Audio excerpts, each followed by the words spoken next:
Então hoje nós vamos falar sobre a monarquia no Antigo Testamento. Na primeira aula nós aprendemos sobre o Pentateuco, os 5 primeiros livros da Bíblia. O irmão Wagnaldo trouxe uma descrição do que são os 5 primeiros livros da Bíblia. São os livros escritos por Moisés. Quais são eles, irmãos? Gênesis, Êxodo, Levítico, Números e Deuteronômio, certo? Então, na aula passada, ou na aula retrasada, nós aprendemos sobre o Pentateuco. E na aula passada, nós aprendemos sobre o período da entrada da terra até o período dos juízes. Então, Josué, Juízes, Ruth e 1 Samuel, dos capítulos 1 ao 8. Certo? E hoje, meus irmãos, nós vamos ver o período dos reis.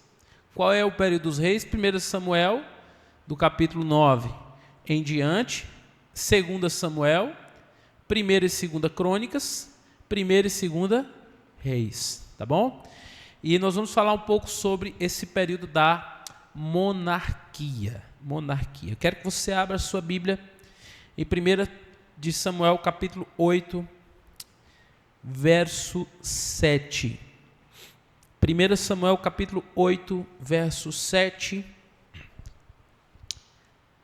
onde nos diz assim a palavra do Senhor.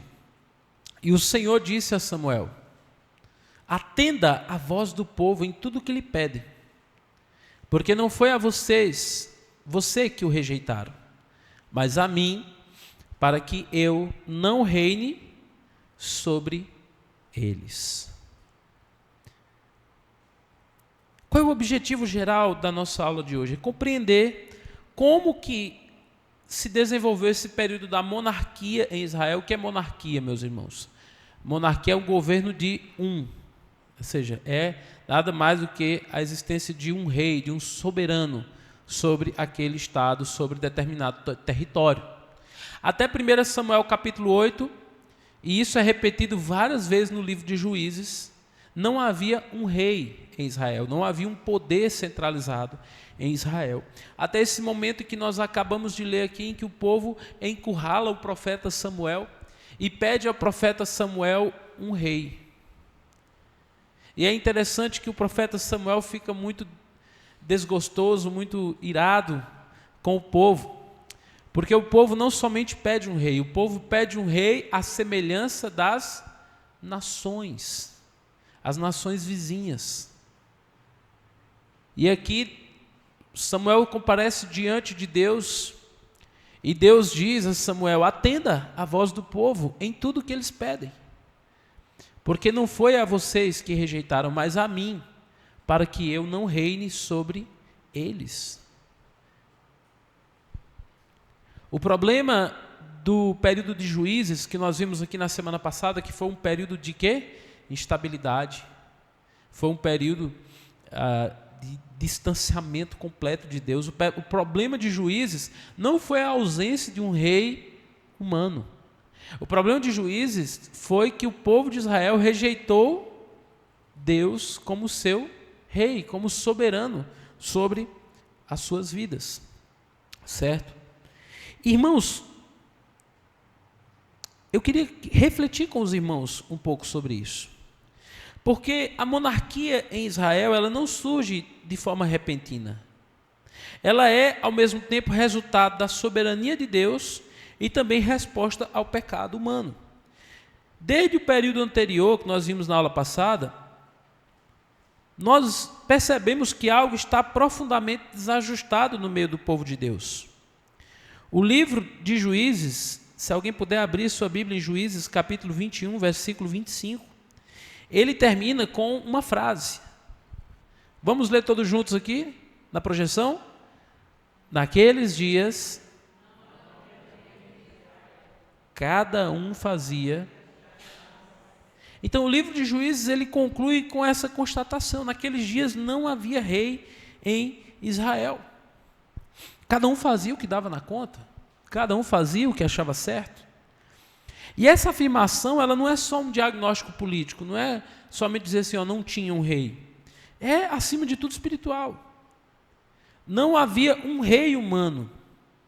E é pior do que isso, havia rejeição ao governo de Deus. O povo vivia em autonomia moral, guiado por seus próprios desejos e não pela lei do Senhor. Mas quando a gente entra em 1 Samuel, a gente encontra um cenário de crise ainda mais profundo. Em 1 Samuel capítulo 2, versos de 12 a 17, nós vemos que o sacerdócio estava corrompido. Mencionamos isso na semana passada. Os filhos de Eli. A liderança espiritual estava falida e a palavra do Senhor era rara. 1 Samuel capítulo 3, verso 1, irmã Ellen. Olha o que o texto diz. Quero que os irmãos vejam comigo, olha.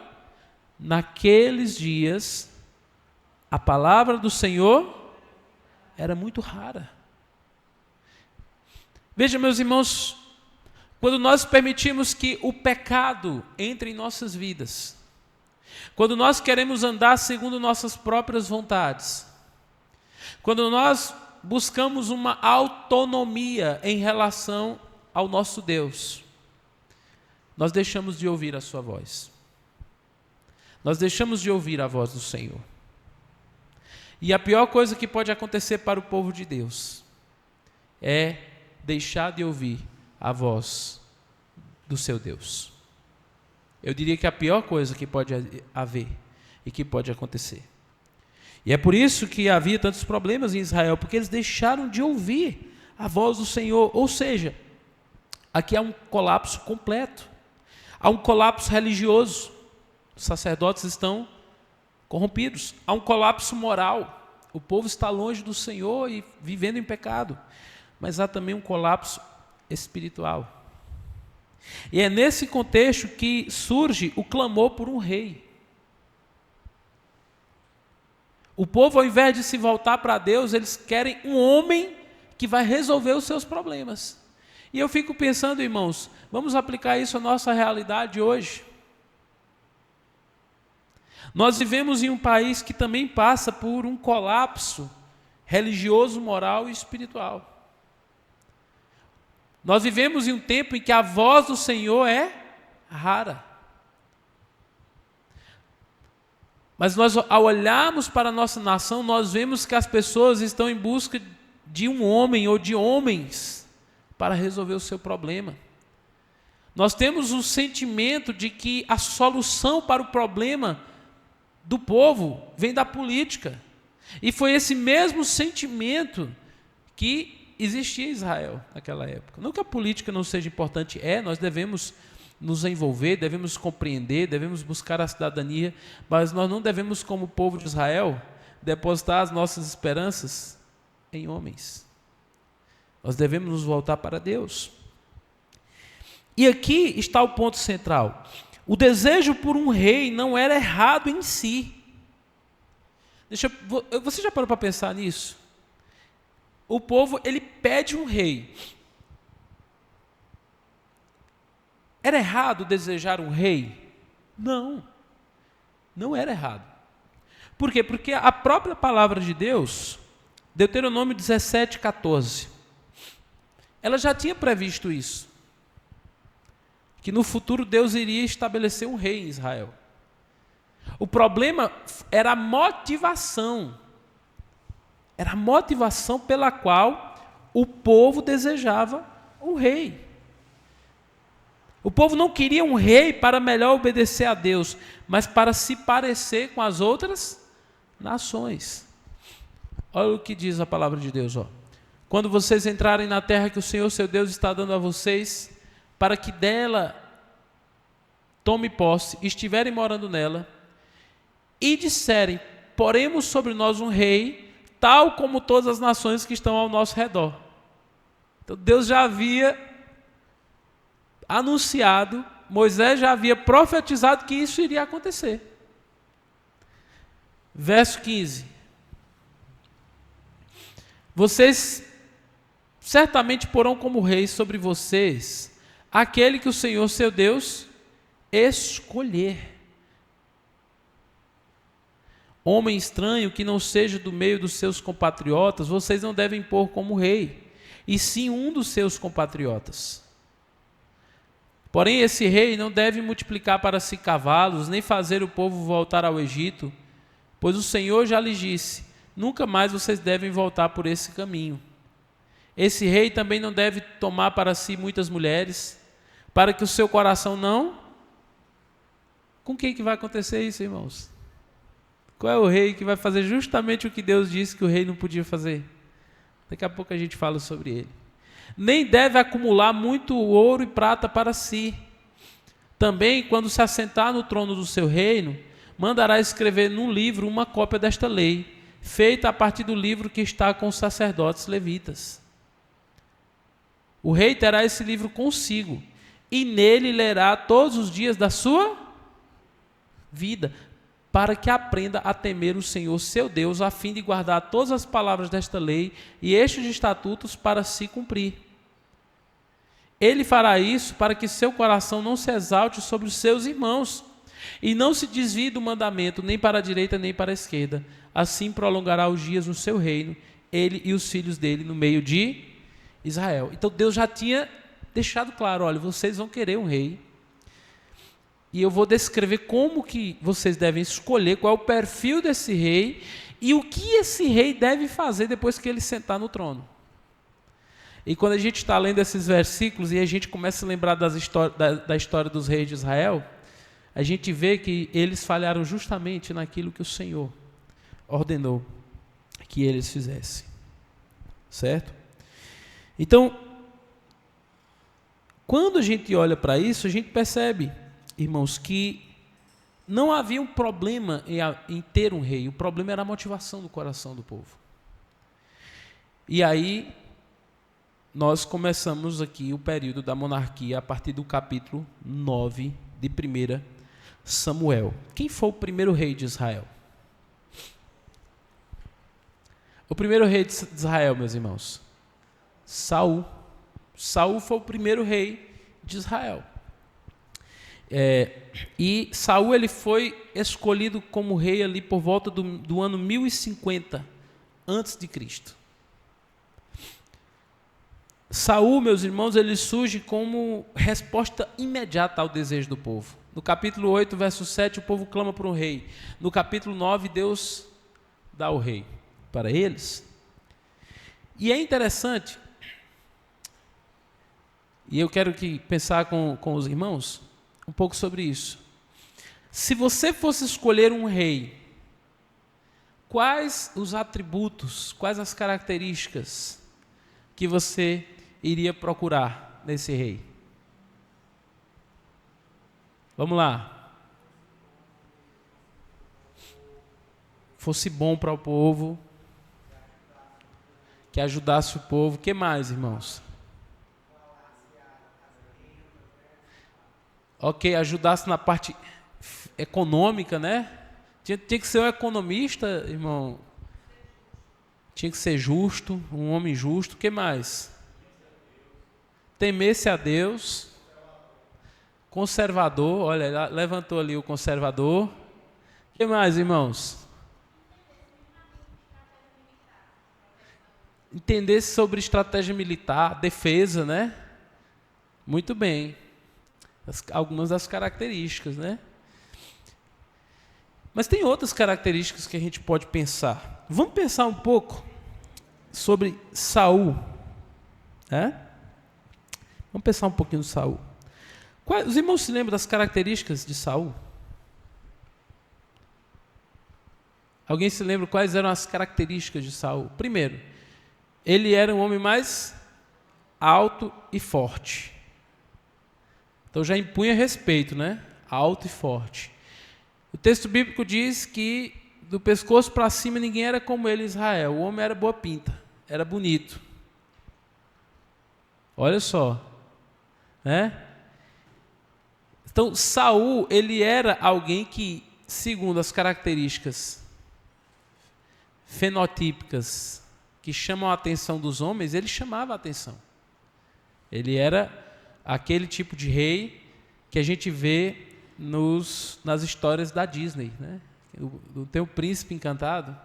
Era o Saul. Saul era uma espécie de príncipe encantado. Ele era uma pessoa a quem chamava a atenção. E foi justamente esse homem que foi escolhido pelo povo de Israel.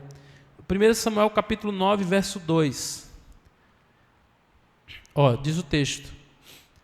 Ele era moço, era jovem, e tão belo, que entre os filhos de Israel não havia outro mais belo do que ele. Dos ombros para cima ele sobressaía a todo o povo.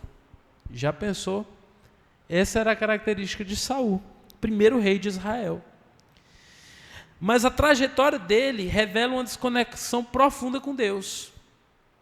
Então, exteriormente, ele era um rei, fantástico. Se o que Israel queria era um rei para mostrar para as outras nações, Saul era o melhor. Nenhuma nação tinha um rei como Saul. Mas nós vemos que Saul não foi fiel a Deus, ele não foi temente a Deus. E aí há um contraste com o próximo rei.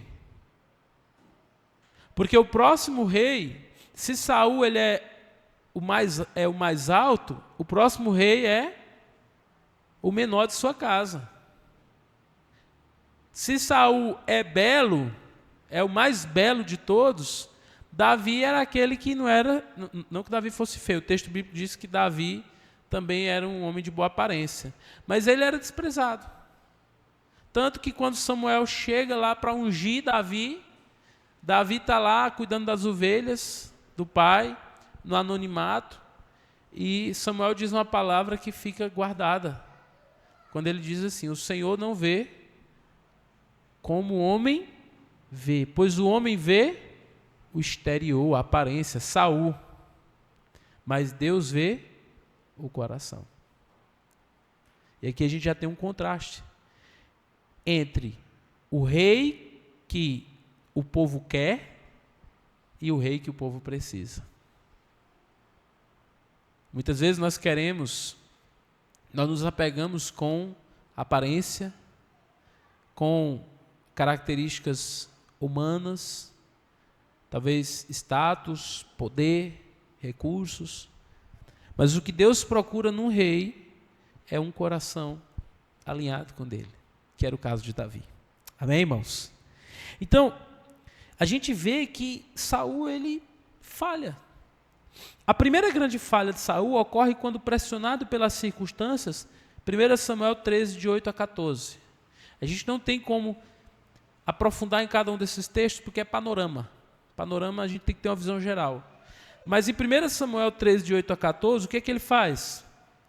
Ele oferece sacrifício, ele não espera Samuel chegar, e ele vai lá e de forma indevida ele oferece sacrifício, demonstrando impaciência e falta de confiança na palavra de Deus. Mais adiante, sua desobediência se torna deliberada ao poupar Agag e o melhor dos despojos, 1 Samuel 15, 9. A resposta de Deus por meio de Samuel estabelece um princípio eterno. Samuel chega lá, 1 Samuel 15, 22, e Samuel diz o quê? É melhor obedecer do que sacrificar. O que Deus esperava de um rei era obediência à sua palavra.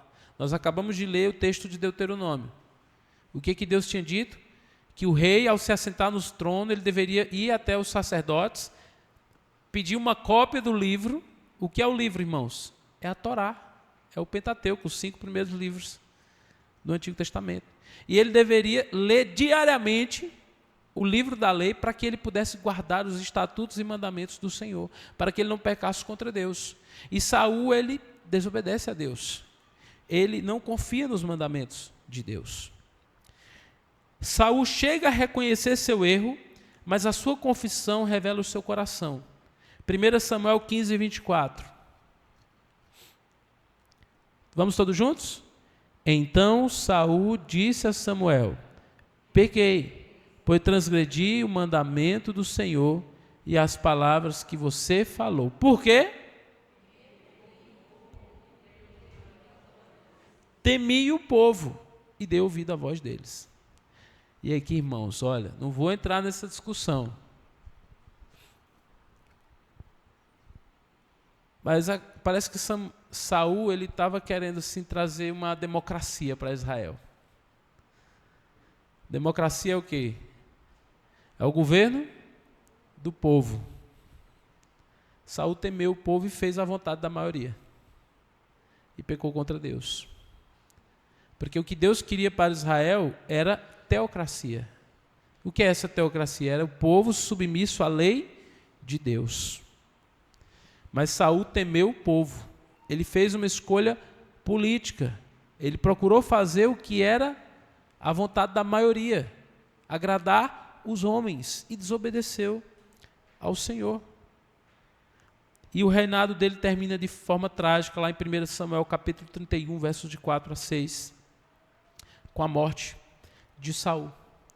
E mostra que sempre que um líder quer governar sem Deus, isso terminará mal. É isso que a gente vê na história dos reis de Israel. Sempre que eles querem governar sem Deus, a história termina mal. E tem uma coisa que me chama a atenção aqui na história de Saul, é que no texto de 1 Samuel capítulo 15, quando ele é rejeitado por Deus,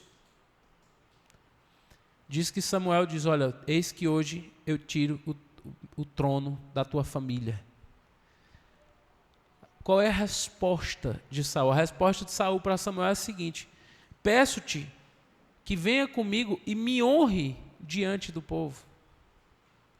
É como se Saul dissesse assim para Samuel: tudo bem, eu fui rejeitado por Deus, mas se o povo me aplaudir, se o povo estiver comigo, eu estou bem. Ele temeu mais aos homens do que a Deus. E é por isso que Deus tira o governo de Saul, tira o reino das mãos de Saul e entrega a quem, irmãos? A quem que ele entrega? Davi. Nós vemos isso. Davi, ele é ungido bem antes do fim do reinado de Saul. Mas ali, do final do reinado de Saul até Davi ser ungido como rei, como Deus prometeu, há um período de transição. Se eu perguntar para você, quem foi o segundo rei de Israel? Qual é a resposta? Aí você vai dizer, Davi. Aí eu vou dizer, não. Houve um segundo rei, um filho de Saul, né? Chamado Isbosete. Ele foi ungido logo após a morte de Saul como rei em Israel. Claro que não era o rei escolhido por Deus, mas ele foi rei por mais de 7 anos em Israel. E esse é um período de transição em que as 12 tribos estão divididas. Isbosete é estabelecido como rei sobre Israel por Abner, que era o general, o líder de Saul. Está lá em 2 Samuel capítulo 2, versos de 8 a 9. Enquanto Davi reina apenas sobre a tribo de Judá, em Hebrom. Está em 2 Samuel capítulo 2, verso 4. Esse período dura cerca de 7 anos e meio. A narrativa bíblica resume esse momento com muita clareza. 2 Samuel 3:1 diz assim: houve longa guerra entre a casa de Saul e a casa de Davi. 2 Samuel capítulo 3, versos de 6 a 10. Abner, que era quem agia nos bastidores, ele rompe com Isbosete, decide apoiar Davi, e logo após o final do capítulo nós temos a morte de Abner, a morte de Isbosete, e aí nós chegamos em 2 Samuel capítulo 5, quando Davi será ungido como rei sobre todo Israel. Certo? Isso a partir do ano 1003 antes de Cristo. 2 Samuel capítulo 5, verso 1. Nós temos um momento ali em que as tribos elas estão reunidas para eleger Davi como rei. 2 Samuel capítulo 5, verso 1. Então todas as tribos de Israel vieram a Davi em Hebrom e disseram: veja, somos do mesmo povo que o Senhor, ó rei. Então há esse momento de unidade. E no versículo 3 diz que Davi é ungido como rei sobre todo Israel.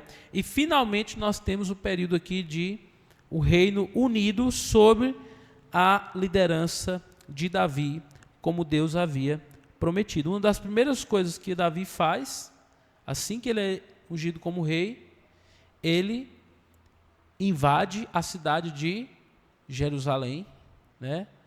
E ali ele expulsa os povos que ainda habitavam ali e torna a cidade de Jerusalém como a capital de Israel, a capital do reino. Isso está lá, 2 Samuel 5, 6 e 7. A consolidação do reino é acompanhada pela centralidade da presença de Deus. E como que isso é evidenciado? 2 Samuel 6, de 12 a 15. E aqui nós vemos uma diferença muito grande para o caso de Saul. Avisaram o rei Davi: o Senhor abençoou a casa de Obed-edom e tudo que ele tem, por causa da arca de Deus. Lembrando que, nesse período, os irmãos se lembram que havia acontecido lá em 1 Samuel? Na morte dos filhos de Eli, o que tinha acontecido? A arca tinha sido levada. A arca representava o quê? A presença de Deus. E é interessante que, durante o reinado de Saul, a arca não estava lá. Então, essa volta da arca aqui representa o quê? Essa presença de Deus, essa autoridade de Deus, ali selando o reinado de Davi como sendo o rei escolhido por Deus. E diz que Davi foi e com alegria trouxe a arca de Deus da casa de Obed-edom à cidade de Davi. É toda aquela história da chegada de Davi com a arca, né, cantando, dançando. Nós temos aqui a manifestação de que Deus está no meio do seu povo. Então Davi é o homem escolhido por Deus. E o ponto alto do reinado de Davi está em 2 Samuel 7,13, quando Deus faz uma promessa. E eu quero que isso é muito importante para a gente entender a narrativa de toda a Bíblia. Onde diz assim, este edificará um templo ao meu nome, e eu estabelecerei para sempre o trono do seu reino. Há uma promessa de Deus a Davi, de que a descendência dele estaria reinando para sempre. Como que isso vai se cumprir? Qual é o descendente de Davi que reina para sempre? Jesus. Jesus é da linhagem de Davi, ele é o rei davídico. Né? Quando a gente lembra aqui na Semana Santa, lembra quando Jesus entra em Jerusalém montado em um jumentinho? O que a multidão canta? Hosana, filho de Davi. Ou seja, eles estavam aclamando ele como o rei descendente de Davi, que iria reinar para todo sempre, que é o cumprimento de 2 Samuel capítulo 7, versículo 14. O cumprimento de que da linhagem de Davi viria um rei que iria reinar para sempre, certo? Essa promessa transcende Davi e aponta para o Messias, sendo confirmada posteriormente, como nós vimos, né? Outra promessa que tem aqui no texto, nesse texto que nós acabamos de ler, verso 13, diz que este edificará o quê? Um templo ao meu nome. Então, da linhagem de Davi também seria construído um templo ao Senhor. Até esse momento não havia templo em Israel. Os irmãos se lembram disso. Até esse momento nós tínhamos o tabernáculo. O tabernáculo que andou pelo deserto. Esse tabernáculo passou um tempo em Siló, onde nós vemos lá, onde Eli era sacerdote, mas ainda não havia um templo, um local fixo onde o povo adorava a Deus. Esse templo seria construído posteriormente pela linhagem de Davi na cidade de Jerusalém, que foi a cidade tomada por Davi. A primeira atitude de Davi como rei é o que? É tomar Jerusalém e tornar ela capital. Por ordem de quem? De Deus. Porque aquele era o monte escolhido por Deus para a construção do templo. Agora, Davi constrói esse templo? Davi constrói o templo, irmãos? Não. E Deus disse que ele não faz isso por quê? Porque as mãos dele eram sujas de sangue, né? Davi, ele liderou Israel, ele era um grande líder militar, e foi no período de muitas batalhas militares, travou muitas lutas, sem falar que era suja de sangue também no sentido do pecado de Davi. Davi cometeu um pecado gravíssimo, chegando a tirar a vida de um homem, né? E por isso o seu filho iria construir o templo. E aí nós chegamos ao auge do reino de Israel. Se você olhar bem aí na sua apostila, no seu material, tem um mapa. Bem no cantinho direito, tem um mapa. Os irmãos estão vendo o mapa? Pronto. Os irmãos estão vendo aí a parte em vermelho?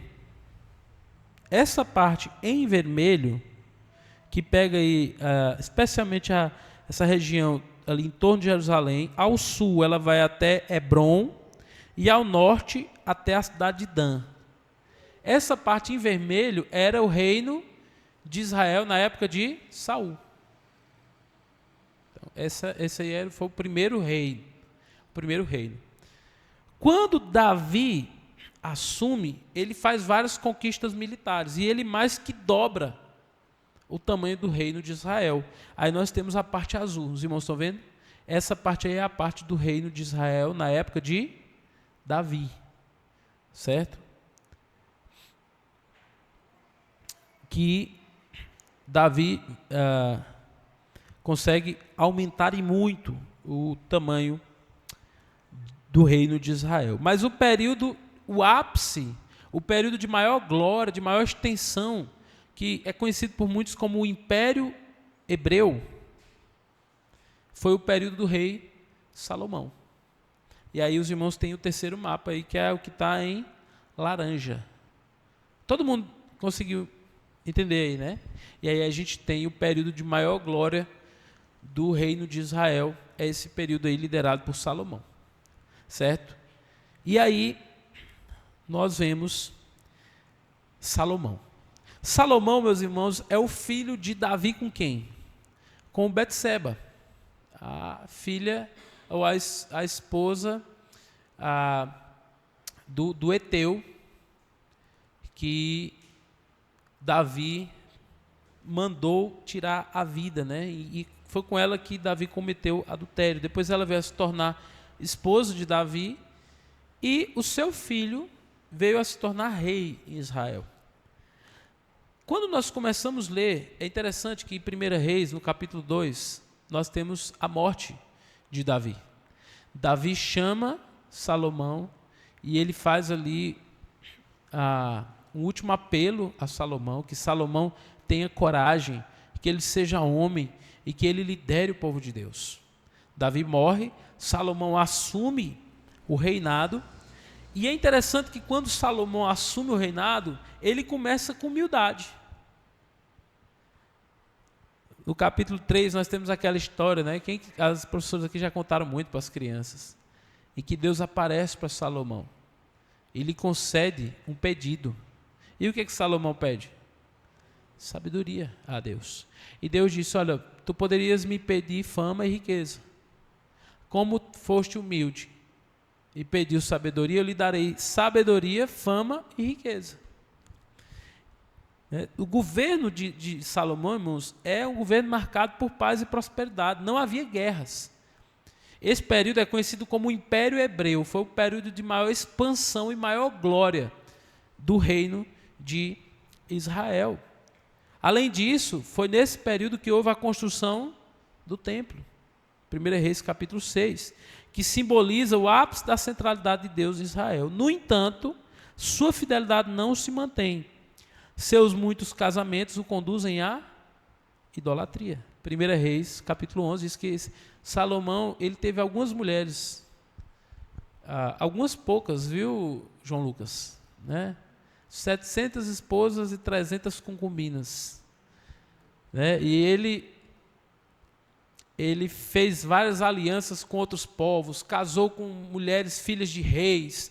A ideia era o quê? Porque o casamento na época era uma espécie de aliança política. Então, Salomão se envolveu. Agora, Deus se agradou disso? Não. O texto que nós lemos de Deuteronômio 17, 14 a 20, Deus disse, olha, ao rei que fosse escolhido, que ele não deveria se casar com muitas mulheres, porque isso poderia desviar o seu coração. E foi justamente o que Salomão fez. Ele desobedeceu à lei de Deus, se casou com muitas mulheres, e por conta disso, o seu coração se afasta do Senhor.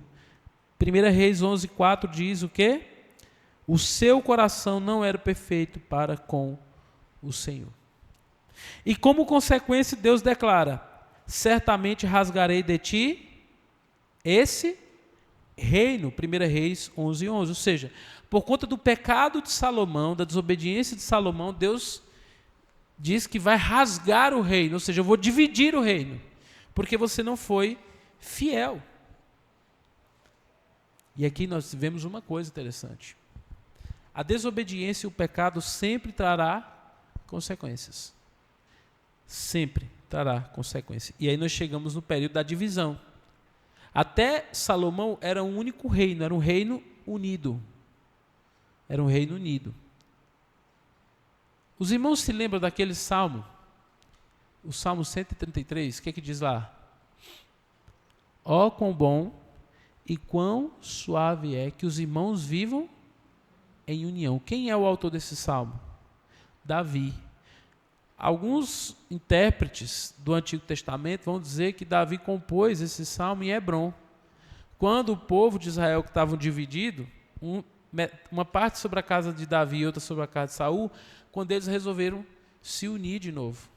E aí Davi vai, no Salmo 33, diz, ó, quão bom e quão suave é que os irmãos vivam em união. E ele diz, é ali que o Senhor ordena a sua bênção. Ou seja, a vontade de Deus era que as 12 tribos estivessem unidas. Mas o que separa as 12 tribos? O pecado.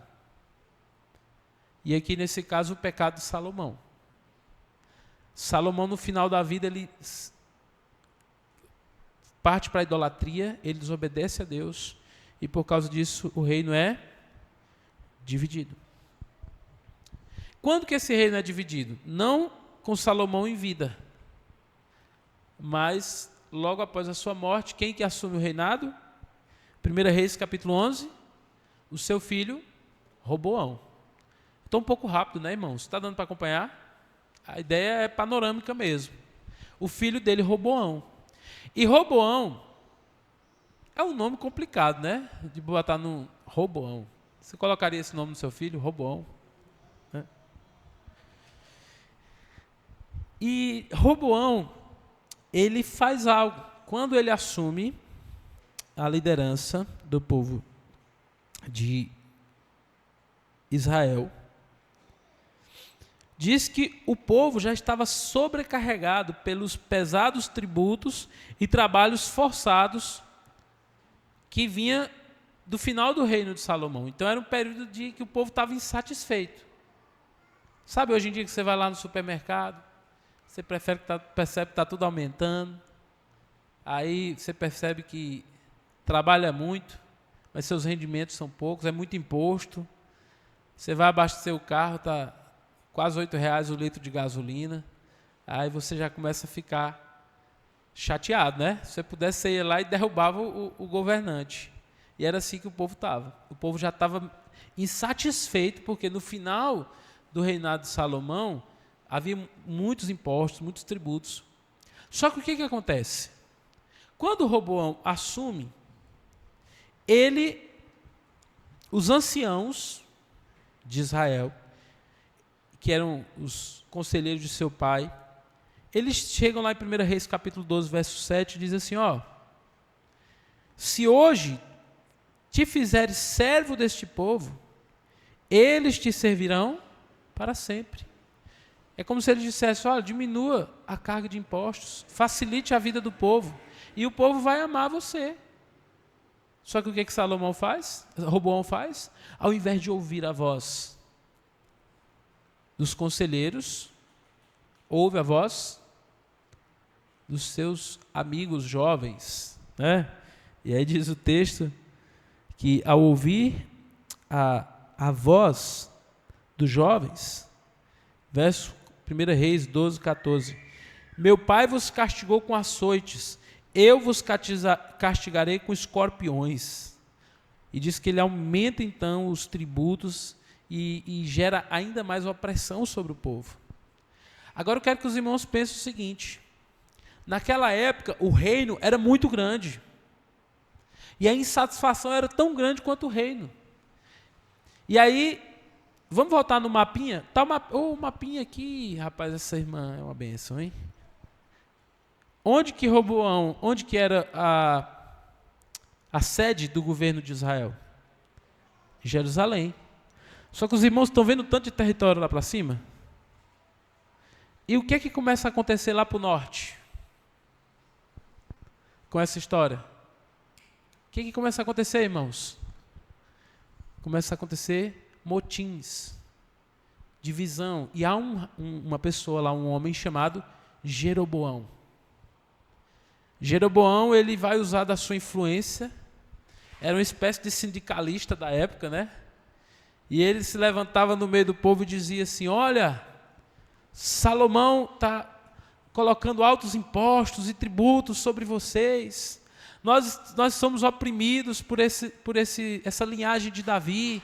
Nós não precisamos deles. E aí começa aquele problema ali no norte. E aí o reino é dividido. O reino é dividido em consequência do pecado de quem? De Salomão.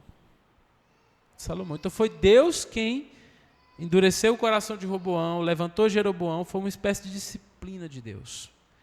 E aí depois disso, o que acontece? 1 Reis 12, 16, aquele povo diz: que parte temos nós com Davi? E aí 10 tribos se rebelam contra Roboão e formam o reino do norte. Quais são as tribos?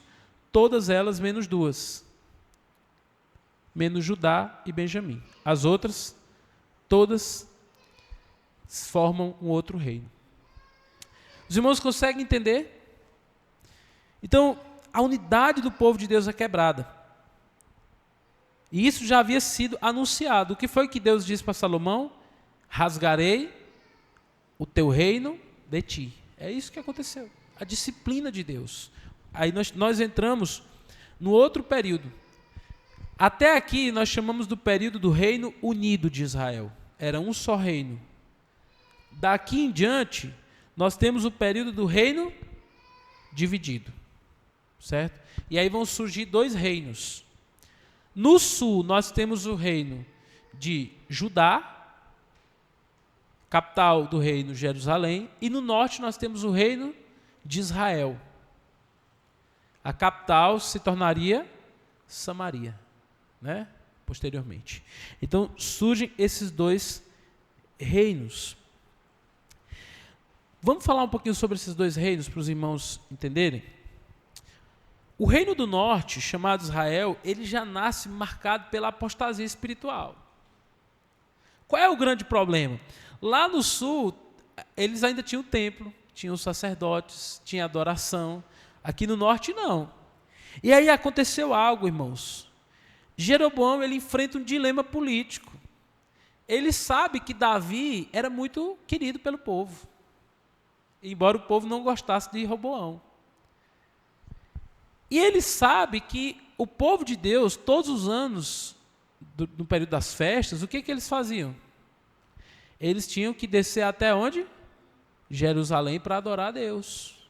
Aí Roboão disse: não, esse negócio não vai dar certo. Ou Roboão não, Jeroboão primeiro. Esse negócio não vai dar certo. Esse povo não pode ir para Jerusalém. Esse povo não pode ir até a influência. O que ele decide, meu irmão? O que Jeroboão decide? Sabe o que ele faz? Em vez de confiar na promessa de Deus, vamos ler 1 Reis 11, 38. 1 Reis 11, 38. Olha o que Deus diz para Jeroboão. Se você ouvir tudo que eu lhe ordenar e andar nos meus caminhos e fizer o que é reto aos meus olhos, guardando os meus estatutos e os meus mandamentos, como fez Davi, meu servo, eu estarei com você. E lhe edificarei uma casa estável, como edifiquei para Davi, e darei Israel a você. Então veja, meu irmão, quem que deu Israel para Jeroboão? Eu ouvi uma vez o pastor dizendo assim, quem era Jeroboão na fila do pão? Ninguém. Deus entregou 10 tribos e disse, você vai reinar sobre eles. Agora eu só quero uma coisa para você, que você seja fiel, ande nos meus caminhos, seja reto aos meus olhos, guarde os meus mandamentos, e eu vou te dar essas 10 tribos, e você terá um reino estável. Mas o que Jeroboão faz, irmãos? Com medo, com insegurança, ele proíbe o povo de ir para Jerusalém adorar a Deus, e ele vai e constrói 2 templos. 2 templos. Ele estabelece 2 centros de culto, um em Betel e outro em Dan. Volte bem aí no mapinha para os irmãos entenderem. Os irmãos estão vendo aí onde fica a cidade de Dan? Betel não está expressa aí, mas é no norte também. Aqui, ó. Dan. Então ele estabelece em Betel e Dan 2 centros de culto e diz, olha, vocês não devem descer mais a Jerusalém para adorar a Deus. E o pior, meus irmãos, até pior do que isso, ele manda fazer 2 bezerros de ouro. Coloca um bezerro em cada um desses templos. Institui sacerdotes que não eram levitas. E em 1 Reis 12, 28, diz que ele cancela as festas que Deus criou e cria outras festas. E aí o mais chocante está lá em 1 Reis capítulo 12, verso 28. Quando ele vai inaugurar esse centro de culto, ele diz, eis aqui teus deuses, ó Israel, que te tiraram do Egito. Irmãos, é sério, né? A gente lê isso aqui, dá uma dor no coração, o tamanho da dureza de coração desse povo. Então Jeroboão, se ele tivesse, o que o texto deixa claro é que se ele tivesse sido fiel a Deus, Deus teria dado uma estabilidade para o reino dele. Deus seria com ele assim como Davi. Claro, com Davi Deus tinha uma aliança especial, porque a linhagem do Messias viria de Davi. Mas Deus também faz uma aliança com Jeroboão, mas ele quebra a aliança. Ele peca contra Deus. E a partir desse momento, o pecado deixa de ser ocasional e passa a ser o quê? Estruturado, incentivado e normalizado. E a partir daí a gente vai ver a repetição, a partir dos próximos reis, de uma frase que diz bem assim, andaram nos caminhos de Jeroboão. Por quê? Porque os caminhos de Jeroboão foram caminhos maus. Foram caminhos maus. Muito bem, meus irmãos. Apesar disso, a graça de Deus ainda se manifesta de forma insistente. Deus levanta profetas poderosos para confrontar o povo e chamar o povo ao arrependimento. E há alguns profetas que vão agir lá no norte. Um exemplo deles é Elias, né? Os irmãos se lembram, Acabe, que foi um dos reis do reino do norte, ele se casou com a Jezabel, que era uma profetisa de Baal, uma sacerdotisa de Baal. E havia idolatria generalizada em Israel. Aí nós temos aquela passagem onde Elias, no Monte Carmelo, confronta Acabe, Jezabel e os profetas de Baal, e fica claro que só o Senhor é Deus. Depois disso, Eliseu continua esse ministério, demonstrando o poder e a misericórdia de Deus em meio à apostasia. Amós é outro que se levanta no reino do norte, denunciando a injustiça social e a falsa religiosidade, enquanto Oséias revela o amor perseverante de Deus por um povo infiel. E os irmãos se lembram, o que Deus ordena que Oséias faça? Ele iria lá se casar com uma Prostituta. Porque o que foi que Jeroboão fez? Virou as costas para Deus e se casou com outros ídolos. Aquele povo abandonou o Senhor, irmãos. E para resumir a história do povo dos reis de Israel, do reino do norte, não houve um rei no norte que temeu a Deus. Todos os reis do norte foram reis ímpios e que se venderam à idolatria, que adoraram falsos deuses. Todos eles. Se você ir aí bem no anexo tem uma tabelinha que vão falar sobre os reis de Judá e de Israel. Acompanhe comigo aí, ó. Os irmãos encontraram a tabelinha? Então aí nós temos o reinado de Saul, durou quantos anos? 40 anos. O reinado de Davi, mais 40 anos, e o reinado de Salomão, mais 40 anos. Aí chegamos à divisão do reino. À esquerda nós temos o reino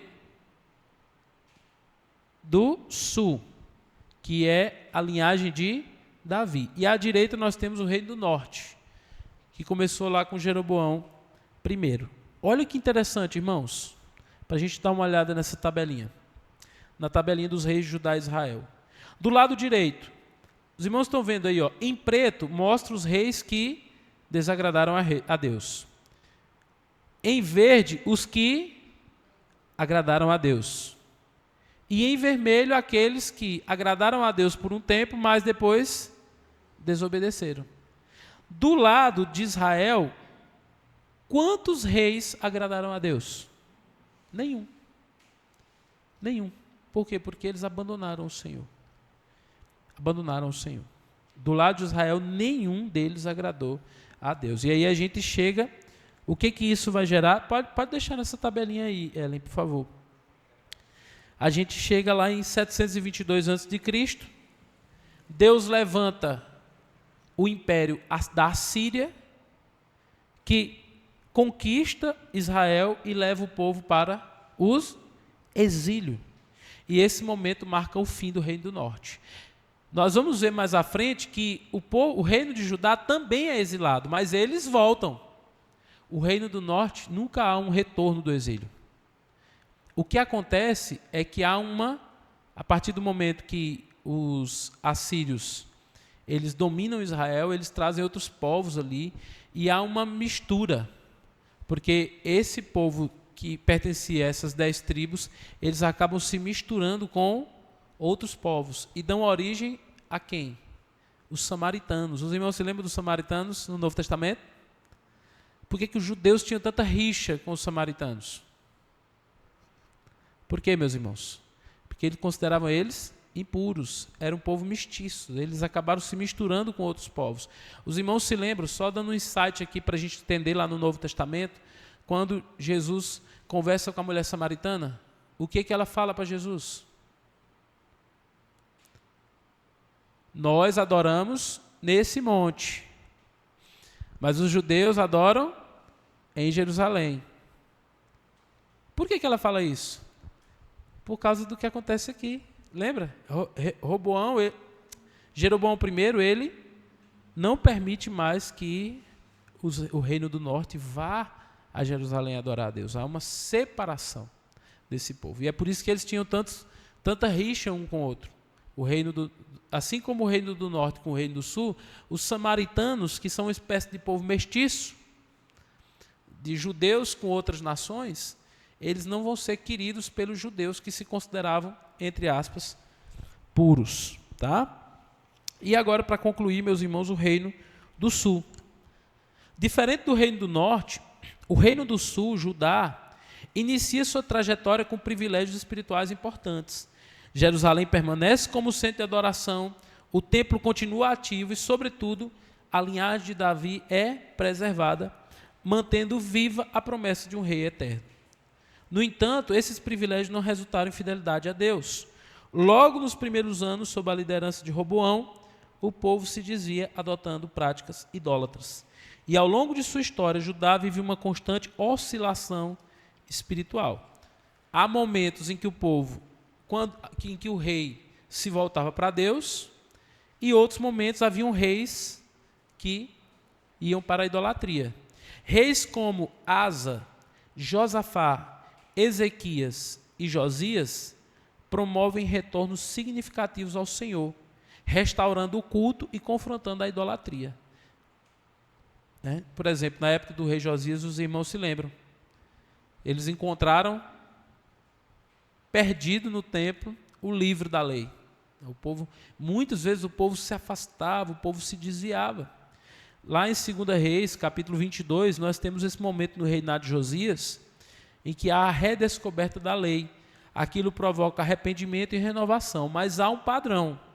As reformas, em grande parte, são externas e temporárias. O povo se ajusta por um tempo, mas não permanece fiel. Assim que a liderança muda, o coração do povo volta à idolatria. Certo? Em contraste, reis como Manassés, lembrando que Manassés era avô de Josias, né? Levaram o povo a níveis profundos de corrupção e praticaram coisas abomináveis e chegaram até a profanar o templo. E é nesse contexto que o ministério dos profetas ganha destaque central. Deus, em sua graça, não deixa o povo sem direção. Levanta profetas para confrontar, advertir e chamar o povo ao arrependimento. Aí nós podemos falar aqui de Isaías, Miqueias, Jeremias e tantos outros que foram levantados. Porém, concluindo, o povo sempre volta ao pecado e aí Deus entrega Judá também a uma nação estrangeira. Qual é essa nação? A Babilônia. 605 a.C., a primeira invasão babilônica. Em 597, a segunda deportação. E em 586, a invasão e destruição de Jerusalém e do templo. E a queda de Jerusalém marca o fim do Reino do Sul. A cidade é destruída, o templo é queimado, o povo é levado ao exílio. Ainda assim, mesmo no juízo, Deus preserva a sua fidelidade. Um remanescente fiel é mantido, a linhagem de Davi não é extinta e através dos próprios profetas surge uma esperança, que é o que Jeremias vai pregar. Um novo pacto, um novo coração e um futuro de restauração para o povo de Deus. Amém? Ufa! Só para os irmãos terem uma ideia aí, tem esse quadrinho aí, os profetas. Para os irmãos terem uma ideia. Então, de um lado tem o reino do sul e do outro o reino do norte e os profetas que atuaram nesse reino. Os profetas eram esses homens levantados por Deus para convocar o rei e o povo a se arrependerem e voltarem para o Senhor.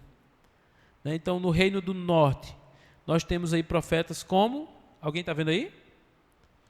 Elias, Eliseu, Amós, Oséias, Jonas. E Jonas é interessante, irmãos.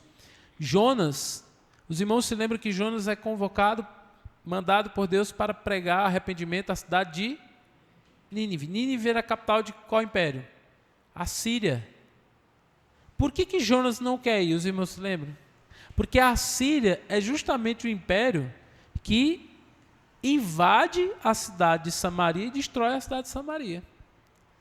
E Deus ordena que o profeta de Israel vá até Nínive convocar o povo ao arrependimento. Ele se recusa a ir. Ele diz, eu me recuso porque eu sei que se esse povo se arrepender, o Senhor vai perdoar. É uma história bem interessante também nesse sentido. E lá do outro lado nós temos Joel, Obadias, Isaías, Miqueias, Sofonias, Jeremias, Abacuque, Naum. Foram esses que pregaram aí ao reino de Judá. E a advertência era sempre a mesma. Ou vocês se arrependem, ou vocês serão entregues a uma nação estrangeira. Amém? É isso, meus irmãos. Então, mas o texto ele termina, os dos reis, mostrando que apesar de tudo, Deus preserva uma linhagem. Preserva a linhagem de Davi, que era dessa linhagem que viria o Messias, o Filho de Deus.